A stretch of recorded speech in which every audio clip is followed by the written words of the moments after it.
ভাই তোমার বাড়ি কই? তো এখানে আইছো কি লাগা? নাম কি তোমার? কোন জায়গা থেকে উঠছো?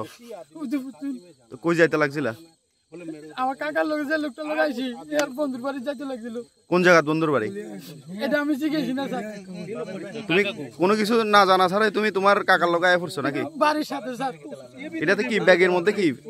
ওইটা স্যার আপনি কসম কালে তো বিশ্বাস করবেন, কিন্তু ওই ব্যাগটা আমি নিয়ে আসিনি স্যার। ব্যাগটা নিয়ে আইছে কে? নিয়ে আইছে কে? ব্যাগটা নিয়ে আইছে কে? সাতটারা নিয়ে আসি। না না, সাতটারা তো তোর সঙ্গে যে তোর কাকাই তো ব্যাগটা নিয়ে আইছে। বাথরুমে গ্যালারি ছিল, গ্যালারিতে তেরা তোর যে কাকা আর তুই যে বাথরুমে গ্যালারিতে দাঁড়িয়ে ফোনে কথা বলছিলে দুইজনা, সেই লোকটা আমি মোবাইলটা টিপছিলাম স্যার।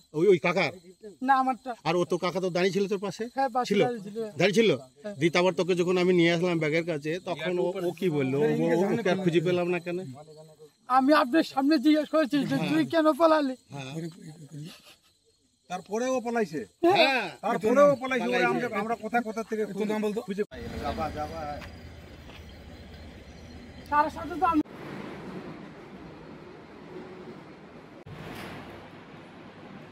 আজকে কাঞ্চনজঙ্ঘা যখন সাবরুম দিকে ঢুকতেছিল, তখন বিএসএফ এবং জিআরপির যৌথ উদ্যোগে আজকে সন্দেহজনক গাঞ্জা বলিয়া আমরা একটা ব্যাগ রিকভারি করি। রিকভারির সাথে এটা আনার পরে আমরা যেহেতু কোনো মালিক নেই হিসেবে 106-এ আমরা এটা সিজ করি। সিজ করে কালকে কোর্টে ফরওয়ার্ড করি। কতটুকু প্যাকেট পাওয়া গেছে? প্যাকেট 6টা, ব্রাউন কালারের সেলুটার দিয়ে মোড়ানো।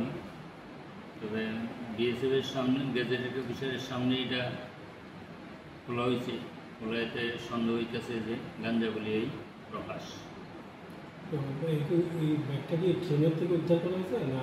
ট্রেনের থেকে। ট্রেনে আমরাও এখানে মানে চেকিং করতেছি এবং বিএসএফও আসছিল সাথে, যৌথ উদ্যোগে আমরা এটা রিকভারি করি। সন্দেহে কাউকে অ্যারেস্ট করা যায় না?